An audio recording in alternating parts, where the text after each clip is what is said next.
అందుబాటులో లేకపోతే ఇంత అభివృద్ధి జరిగేదా అని ఆదాల హిమబిందు రెడ్డి ప్రత్యర్థులను సూటిగా ప్రశ్నించారు.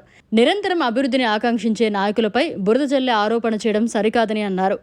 కుటుంబ సభ్యుల కంటే ఎక్కువగా జిల్లా ప్రజలతోనే నాన్న గడిపారని ఆదాల హిమబిందు పేర్కొన్నారు. అల్లూరు, సర్వేపల్లి, నెల్లూరు రూరల్ ఇన్ఛార్జిగా నాన్న చేసిన అభివృద్ధి కళ్ల ఎదుటే కనిపిస్తోందని ఆదాల హిమబిందు రెడ్డి పేర్కొన్నారు. మా నాన్న ఈ ప్రాంతంలోని రోడ్లు, డ్రైన్స్, కమ్యూనిటీ హాల్స్, మంచినీటి బోర్లు, కరెంటు ఏర్పాటు, ఇల్లు, పింఛన్ మంజూరు చేయించారని ప్రచార సమయాల్లో ఆయా ప్రాంతాల ప్రజలు స్వయంగా నాకు చెప్పడం జరిగిందని, ఆయన కూతురుగా నాకు చాలా గర్వంగా ఉందని అన్నారు. ఈ సందర్భంగా 27వ డివిజన్లో నగర పార్టీ అధ్యక్షులు సన్నపరెడ్డి పెంచలరెడ్డి, డివిజన్ అధ్యక్షులు సన్నపరెడ్డి వెంకట సుబ్బారెడ్డి తదితరులతో కలిసి వైసీపీ రూరల్ ఎమ్మెల్యే అభ్యర్థి ఆదాల ప్రభాకర్ రెడ్డికి మద్దతుగా ఇంటింట ప్రచార కార్యక్రమాన్ని ఆదాల హిమబిందు నిర్వహించారు. అనంతరం నెల్లూరు నగర పార్టీ అధ్యక్షులు సన్నపరెడ్డి పెంచలరెడ్డి మీడియాతో మాట్లాడారు.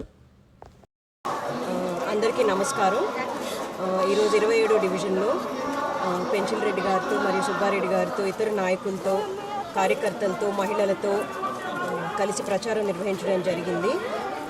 ఆదాల ప్రభాకర్ రెడ్డి గారు అందరికీ అందుబాటులో ఉండే నాయకుడు. ఈ మధ్య కొందరు ఆయన అందుబాటులో లేరని విమర్శలు చేయడం జరిగింది. అది అవాస్తవం. ఆయన అల్లూరులో కానీ సర్వేపల్లిలో కానీ శాసనసభ్యులుగా ఉన్నప్పుడు అందరికీ అందుబాటులో ఉంటూ ఆ నియోజకవర్గాల్ని అభివృద్ధి చేశారు. అలాగే గత సంవత్సరంలో కూడా రూరల్ నియోజకవర్గాన్ని అందరికీ అందుబాటులో ఉంటూ దాన్ని కూడా అభివృద్ధి చేశారు.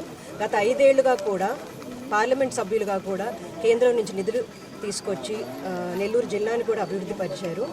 కాబట్టి అతను ఆదాల ప్రభాకర్ రెడ్డి గారు అందుబాటులో లేరు అనేది అవాస్తవం.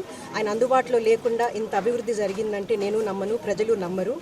ఆయన 25 ఏళ్ల రాజకీయ జీవితంలో కుటుంబ సభ్యులతో తక్కువ, నెల్లూరు ప్రజలతో ఎక్కువ గడిపారు. ఆయనకి నెల్లూరు ప్రజలన్న వారికి సేవ చేసుకోవాలని అత్యంత కోరిక. కాబట్టి మనమందరం అటువంటి నాయకుడికి ఓటు వేసి గెలిపించుకోవాలి. అలాగే విజయసాయి రెడ్డి గారికి కూడా ఓటు వేసి గెలిపించి మన జగనన్న ప్రభుత్వం వచ్చేలాగా చూడాలని కోరుకుంటూ సెలవు తీసుకుంటాం. ఈరోజు 27వ డివిజన్లో మా శాసనసభ్యుల అభ్యర్థి, మా నాయకుడు ఆదాల ప్రభాకర్ రెడ్డి గారి కుమార్తె హిమబిందు రెడ్డితో కలిసి ప్రచారం నిర్వహిస్తున్నాం. ప్రతి ఒక్క ఓటరు ఆమెను రిసీవ్ చేసుకుంటుంటే ఆ ఓటు ఏ విధంగా ఉండేది ఆమెకి బాగా అర్థమవుతుంది. ఈ డివిజన్లో అత్యధిక మెజార్టీతో గెలిచేదానికి మేము ముందుండి పనిచేస్తున్నాం. అదేవిధంగా గతంలో ఎప్పుడూ లేని విధంగా ప్రభాకర్ రెడ్డి గారు, విజయసాయి రెడ్డి గారు నెల్లూరు జిల్లాకి ఒక మేనిఫెస్టో రిలీజ్ చేశారు. దాన్ని బట్టి నెల్లూరు జిల్లా ప్రజలందరూ ఆలోచించాలా.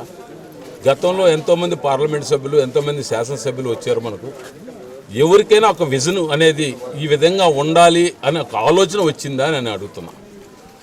ఆ విజన్ చూస్తే నెల్లూరు జిల్లా 5 సంవత్సరాల్లో ఏ విధంగా మేము ముందుకు తీసుకుపోతాం అభివృద్ధులు అనేది ఆ ఇద్దరు నాయకులు ప్రజలకు తెలియజేశారు. మేధావులు, ప్రజలు ఆ యొక్క విజన్ చూసిన తర్వాత గతంలో ఎన్నో ఎలక్షన్లు చూశారు, ఎంతోమంది నాయకులు చూశారు. ఏ నాయకుడికి కూడా ఈ విధంగా అభివృద్ధి చేస్తామని చెప్పిన నాయకుడు మనం ఇదే ఫస్ట్ టైం ప్రభాకర్ రెడ్డి గారు, విజయసాయి రెడ్డి గారిని చూస్తాం. ఆ ఇద్దరు వ్యక్తుల్ని, ఆ ఇద్దరు అభ్యర్థుల్ని, ఆ ఇద్దరు పెద్ద మనుషుల్ని ఎక్కడా కూడా వివాదానికి పోకుండా అభివృద్ధి ఆలోచనతో ఉన్న ఆ యొక్క అభ్యర్థులను ఇద్దరిని ప్రజలు ఆశీర్వదించి అఖండమైన మెజార్టీతో గెలిపిస్తే ఆ విజన్లో చూపించిన ప్రతి ఒక్కటి కూడా ఆ ఇద్దరు కలిసి పనిచేస్తారని చెప్పి ఒక్కసారి విశ్వసించి ఓటేసి వాళ్ళిద్దరిని అత్యధిక మెజార్టీ గెలిపించాలని చెప్పి మీ ద్వారా ప్రజలందరినీ కోరుకుంటున్నాను. మరిన్ని అప్డేట్స్ కోసం మన HN9 టీవీ ఛానల్ని సబ్స్క్రైబ్ చేసుకోండి.